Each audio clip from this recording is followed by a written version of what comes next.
Hi, I'm Jazz. I am alcoholic and codependent. I am also in recovery for these things. I work a 12-step program, and this is how it began for me. About 4.5 years ago, I found myself in treatment, and I arranged my own intervention. So kind of weird, but I just needed to arrange and have everybody around me to sort of get myself from this point to that point. And I knew I couldn't do it on my own. Now, before I got to treatment, I had ended a relationship 6 months before that. And I thought that was my problem. And so I ended this relationship. And it took me a long time to get the courage to do that because I had children involved. And I didn't want my marriage to fall apart. I didn't want that dream to go away, but I finally had to face my realities that dream wasn't the dream. It wasn't happening. And and it wasn't good for me. So I stopped that relationship, and then I was surprised that my drinking didn't really stop. And in fact, it actually sped up. I think my drinking doubled. So here I am now over the winter drinking so much. I like so much drinking. Like they say, like women go down like pretty fast. So I had been drinking since I was 21, really hard and straight, and it just kept becoming more and more and more. And so in this part of my sickness, I was drinking so much that in those later days, I was drinking to die. I was drinking to not wake up, and I kept waking up, thank God. But at that time, I didn't really care if I did anymore. I didn't care, and I was kind of surprised that how much I did drink, and then I still did wake up. So that's kind of freaky. But that relationship, had to end for me, and then I was left with myself. I was left with all this drinking, and I guess from the trauma and just from maybe everything in my life finally catching up to me, I wasn't able to cope in any way at all. And so I'm drinking early mornings to early mornings. So and that was how I was getting through my day, and I was barely getting through my day at that point. So over winter, things got really bad. My parents started taking care of us, and I arranged that intervention to get myself to treatment, and the stars aligned, and I was able to go there. And it was really scary to do that because I had become a single mom, and he was nowhere in sight. And I had to leave my little kids, who were only like 1 and 2, for 30 days. And that seemed like 30 years at the time. And I remember just driving away, crying, drunk, 9 a.m. And my kids are up in the window crying and not wanting me to go, and sad and stuff. And my heart was just breaking. But I was in such rough shape. Like, I was puffy, I was bruised, I was self-abused. Like, it wasn't good. And I went to treatment, and every day there felt like a century. But it was the place I needed to be. I wasn't feeding myself well. I wasn't healthy in any way. I wasn't sleeping. All my hormones, everything was out of whack. And so, that was the first place that I learned about AA. And I really needed that, and I still kind of need that today, but I'm in and out because I'm pretty involved in my CODA stuff. But I stay connected. I've always stayed connected, especially to 12-step programs. But for this first part, I remember, going into treatment with a list of demands that I wanted my computer, I wanted my Netflix, I wanted to not do a 12-step program, and I didn't want to say I was alcoholic. And they said, okay, sure, come on down.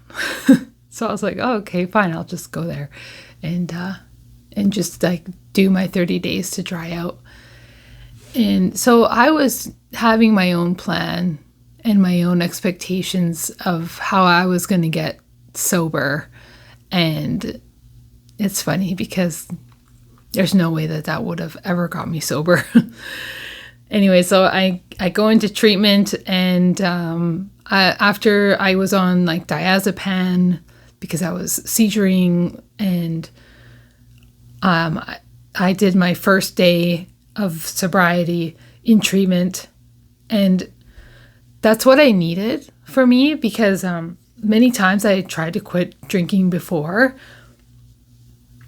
but I was so physically dependent. I was just like shaking, like I couldn't sleep. I had to drink, like I was just like sweating all the time and very sad. Like the second that booze wore off, I was a mess. So in this treatment center, around other people that were trying to get better, I'm in there, do my first meeting on the first night, and we do about 3 meetings a day in there. And just like, they were like, eat whatever you want, nap if you need to nap, let us know. I came in just before the weekend, so they said just kind of start your detox as you get in there and just chill out. Like you don't need to do anything in your first few days. And I thought that was really great, but I'm pretty eager, so I got bored. So I was like, yeah, I'm just gonna dive in and get to my first meeting. Like, what else am I gonna do? I guess I expected I was gonna feel a lot worse on my first day. Like I went to a meeting that night, so I was in there by 11 in the morning, around there, and then by the evening, by 7, I was in my first meeting.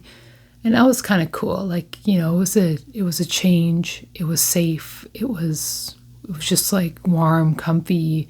People were loving and nice. And, other people were sick there. And boy, did I ever need that. And I didn't know what I needed.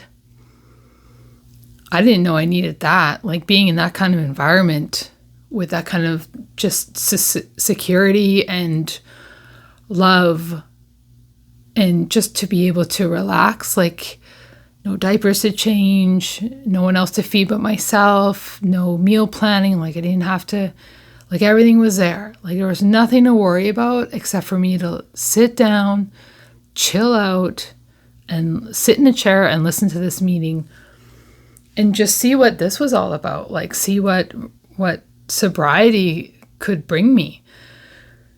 So I did my 30 days, and they suggested I stay a little longer, so I did. I took that suggestion, and many times actually in treatment I was going to leave, and I'm so glad I didn't. I think I just would have wasted more time because I would still be back here trying to get sober. So I think something just inside me, I kind of knew that, this is probably the time to get off of this path. Like, because just going back on this path is this path. Like, I know this path. I know the alcoholic path. So I just, tried out this other little path here of sobriety. So I did my treatment, and then I did all the suggestions that they had laid out for me. Got the sponsor. I did the 90 meetings in 90 days. I actually did more than that, but I stayed on track. So I got my sponsor. I did my meetings. What else? Everything that they offer.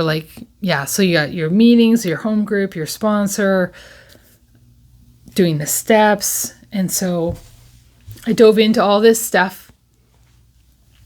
And over 3 years, I did about, 3 to 4 meetings a week consistently. Like the one thing that's helped me so much in my journey is that I've never, ever had a bigger gap than probably a week. Like I've never let myself off the hook to not go to a meeting more than a week. Like I've always done, say 2, 3, 4, 5 meetings a week.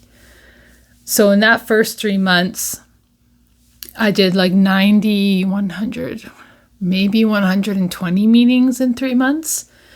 And when I left treatment, my counselor said to me, recovery first, recovery before your kids. And she yelled it at me. And I thought, I'd never imagined anything ever coming between me and my kids. Like I never thought there was anything more important than that.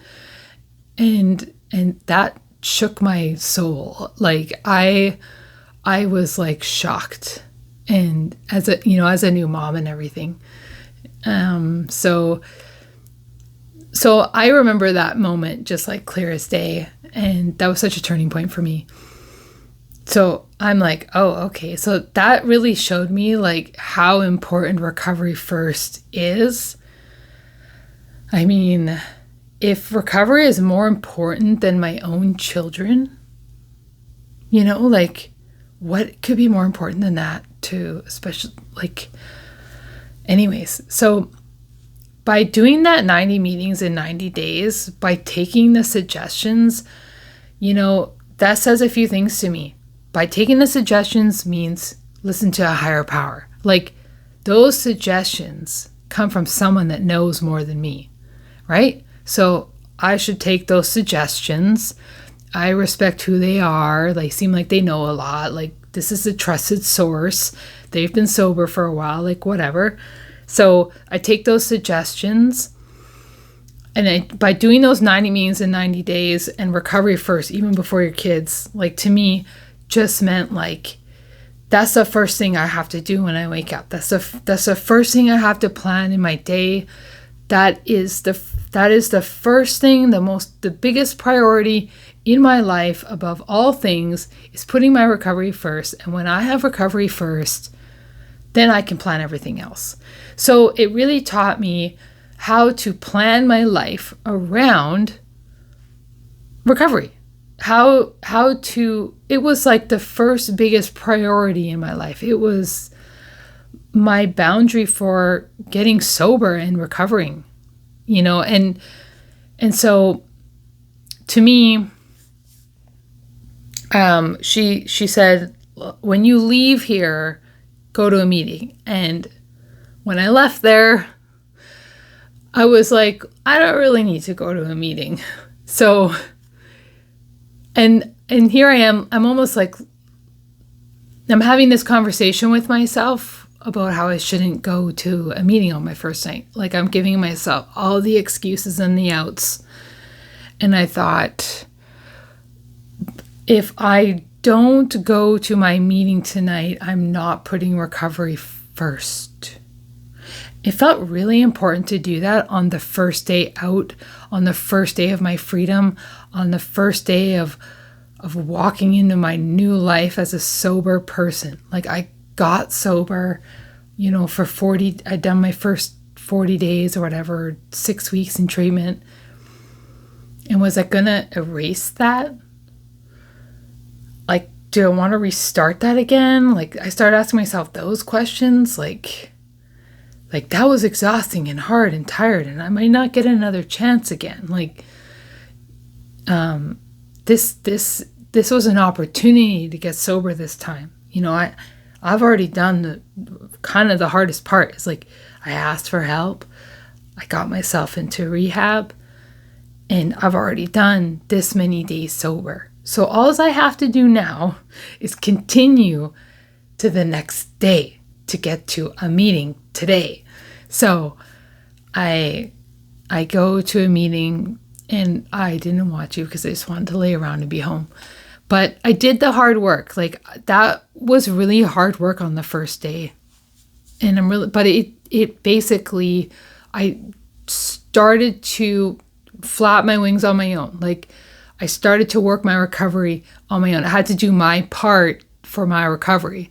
So I went to a meeting and I did it. And then the next day I went to another meeting and I did it.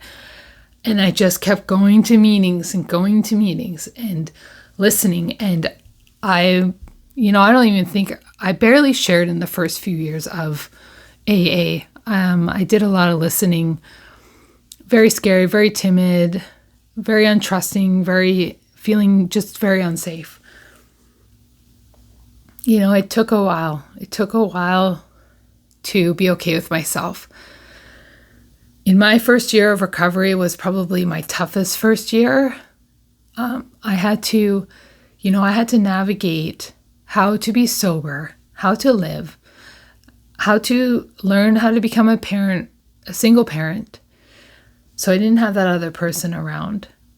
And I didn't know who I was. Everything about my life after treatment looked strange to me. I didn't have the same desires. I had a lot of fear. I was very insecure for a long time.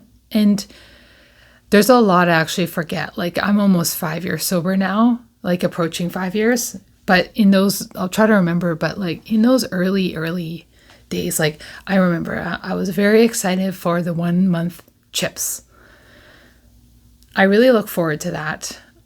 I also remember how emotionally dysregulated I was.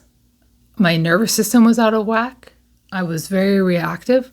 I don't even think I really got non-reactive until about my third year or fourth year, I'd say third year of sobriety, where I actually started to become more responsive than reactive, where I learned how to control my emotions. But in that first year, everything hurt me. I was getting hurt, So I'm getting hurt by, I'm taking everything personally. I would go through these bouts of anxiety and fear where for like 3 days straight, I would just feel like my skin was turned inside out. Like I felt so exposed, like I was out in the cold, naked. And the other thing too is I felt like everybody could see that, like everyone could see how insecure I was. So I almost was kind of like masking a little bit, where I was white knuckling it and playing along and going through my life, but underneath I was vibrating. I just can't even, I don't even feel that insecure anymore. But at that time, I don't know if it was just like my whole life catching up with me, where I would just feel so insecure for like 3 days. And I think there's an acronym or a name for that. I just forget right now. So then I get to my 1 year cake. And, now it just seems like such a short amount of time. But in the first year, it felt so long. But, it goes by so fast. So, and I'm kind of glad for that. It's not fun in the beginning. That wasn't for me. So then I'm getting into my second year of recovery, continuing on. I had changed. It took me a while to kind of figure out which kind of sponsor worked well with me, or that I, a good fit. And I've always been really good about sponsorship, like getting on the phone, calling someone. That was a really good practice. But this about putting recovery first for me is like, okay, if I'm going to put recovery first, that also means that I'm also supposed to get a sponsor or someone to talk to, which means when there is an issue, to put recovery first means I should get on the phone, means I should go to a meeting, means I need to stay connected and figure out what's going on with me and respect myself. So by putting recovery first means my first option and choice for getting out of a mess or keeping myself happy is, what's the recovery tool that I need in this moment? And then picking up that recovery tool and using it in that moment. Yeah, so I was doing AA and I was just unhappy. I was like in my third year and I got in a relationship and I was like, how is my life not fulfilling? And, they say do all these things and then your life will be great and everything will happen. So I was expecting, I don't know what I was expecting, but I was expecting something. And so I'm doing these 3 meetings a week, 3 or 4 meetings a week. I'm on Zoom, no matter what, even with my kids. Like sometimes I'm guilty of not being present at every single meeting that I went to, due to life's constraints, like my kids and stuff. So, but what I did consistently was I would go to the meeting anyway. I would make the time anyway, even if it got cut short or I was interrupted or I didn't hear a thing. I would sign on and I would listen, or I would just fill a seat, even if it was just for half the time. But because I always kept my commitment, basically that somehow kept me floating through, like kept me along. Because then when I did have the time or life opened up where I could actually sit there and listen and be involved and share on those meetings, I already had the habit of being there. And it is a bit of service too. Like people showing up to meetings is also being of service, because we don't have meetings without people showing up. And so that's one thing that I don't know where that came from, but I just knew to keep going anyways. Like I've decided that I am I believe that I am alcoholic. I must go to these meetings. It's for my health. It's recovery first. So I go to these meetings, and even if I don't get what I need, or I'm not doing what I'm supposed to, or I'm leaving early, like doesn't matter. At least I went. At least I carved out this time for my recovery, and then maybe I can get another meeting later. So I've just really been really good about getting to my meetings, getting on the phone. I'm doing my 12 steps, getting a home group, like all that stuff. Like I'm not a really smart person. I just apply this stuff. I listen and I put in the effort. And every time I hear something good in a meeting, like, or just something that's resonating to me, like I'm getting healed. But if I don't expose myself, if I don't show up, I'm not going to get anything at all. Like it's going to be zero. So, even just filling a seat I'm committing to myself, and I'm building my own self-esteem up because I'm showing up for myself. And the more that I work on myself and invest in myself and work on my recovery, my life, it has only gotten better since getting sober, since wanting to change, since wanting to get out of the suffering. Because I didn't want to get sober. I wanted the pain to stop. Yeah. And when I sort of like bottomed out in AA, and I wasn't happy, and I was like, I'm doing all the things, like why aren't I happy? Why isn't this great?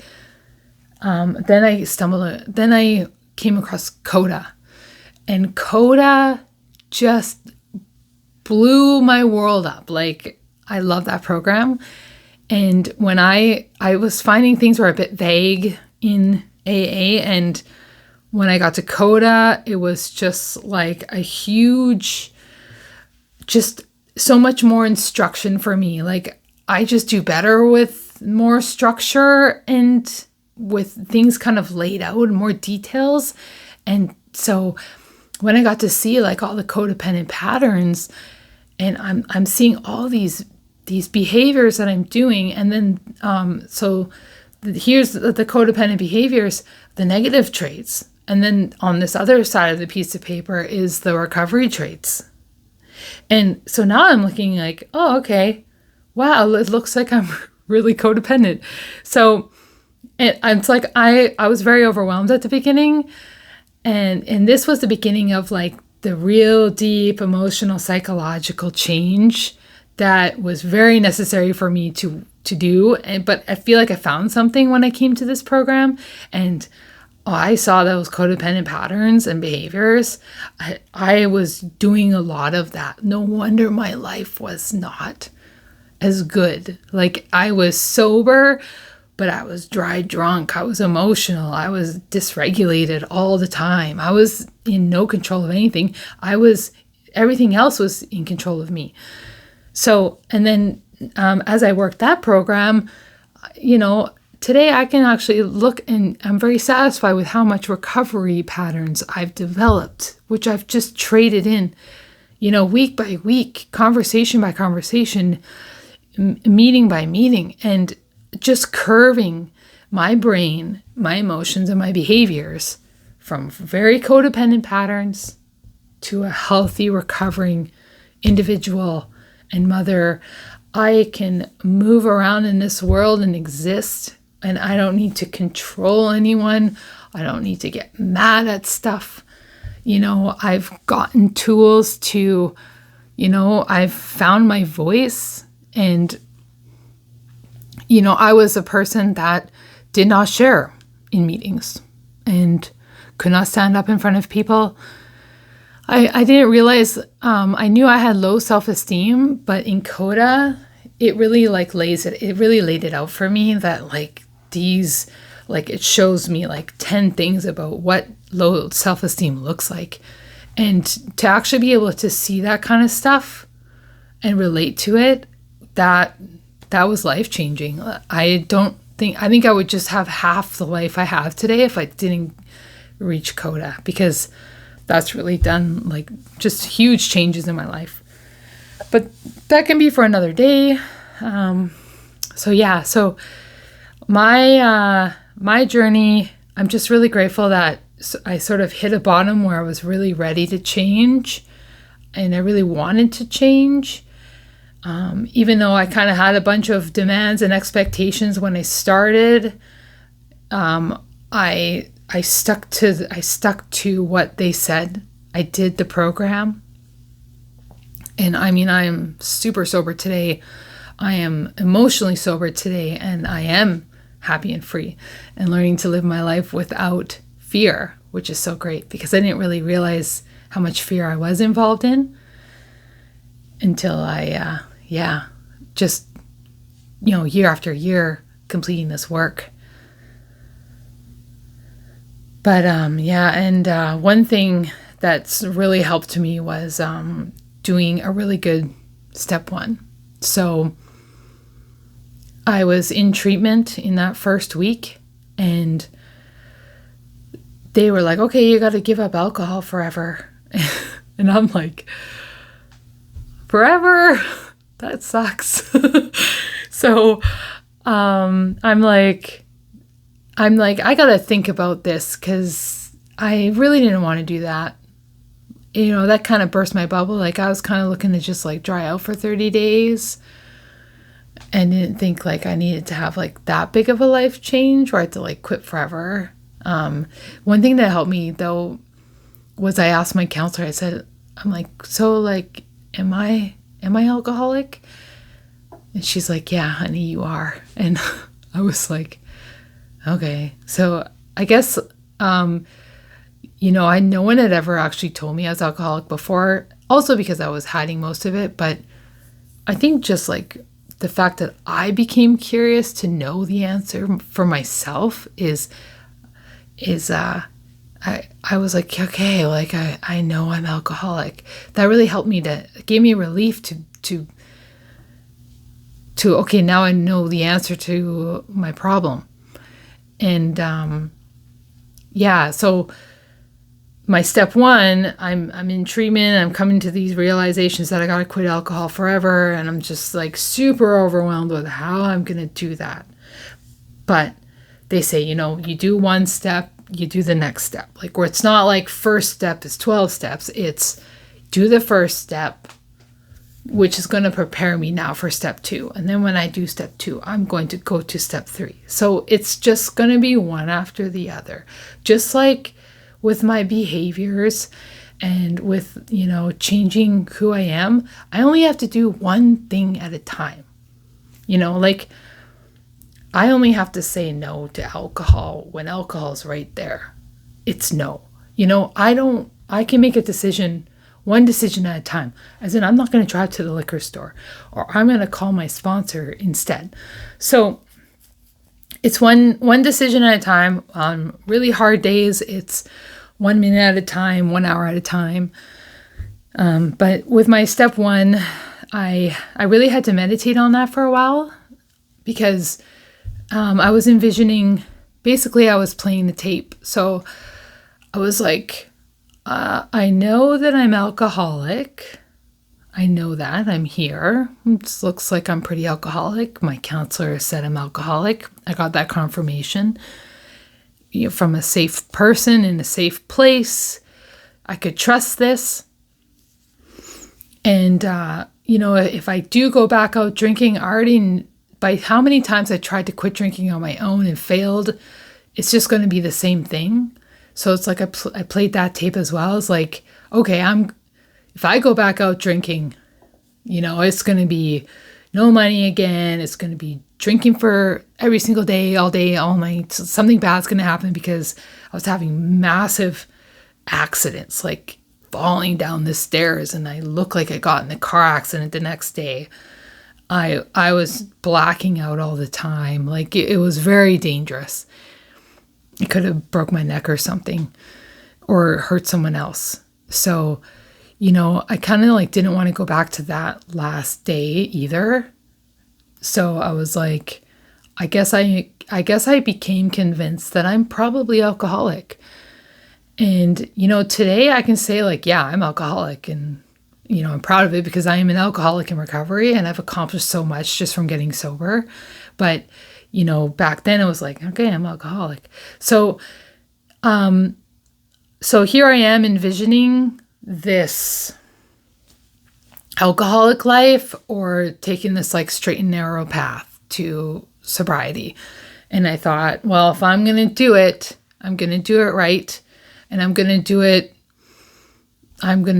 the hard way, which I just didn't want to waste any time. I wanted to just get this over with, get sober, get done. And I just want to have every worst day behind me.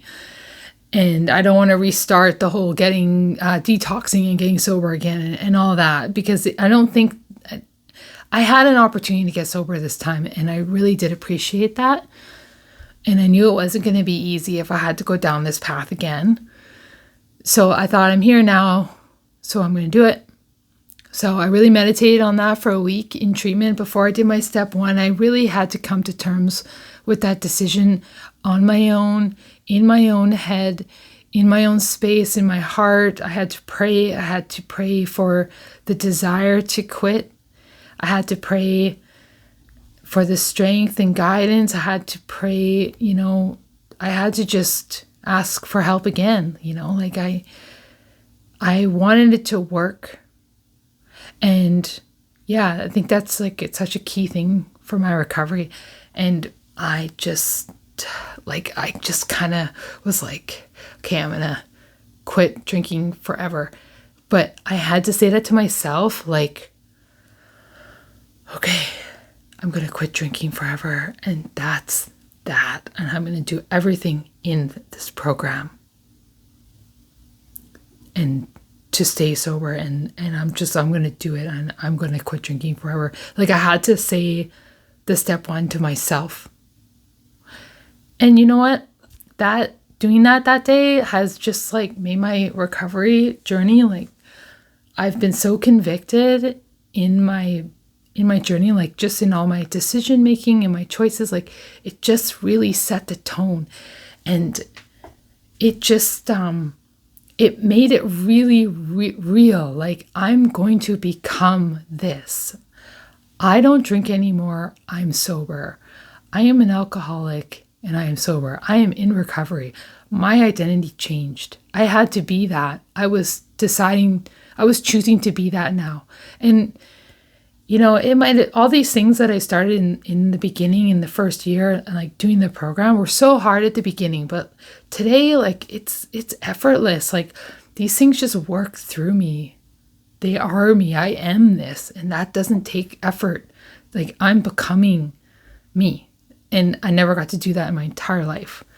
And I enjoy it, and I like it, and I am excited about who I am, and I'm capable of doing so much more now than that person that was sick and unhealthy and needing booze to cope, or anything like other things to cope. But yeah, I just have less of that today and way more healthy tools. And yeah, that's kind of how my recovery journey began and how I got sober. And thanks for listening.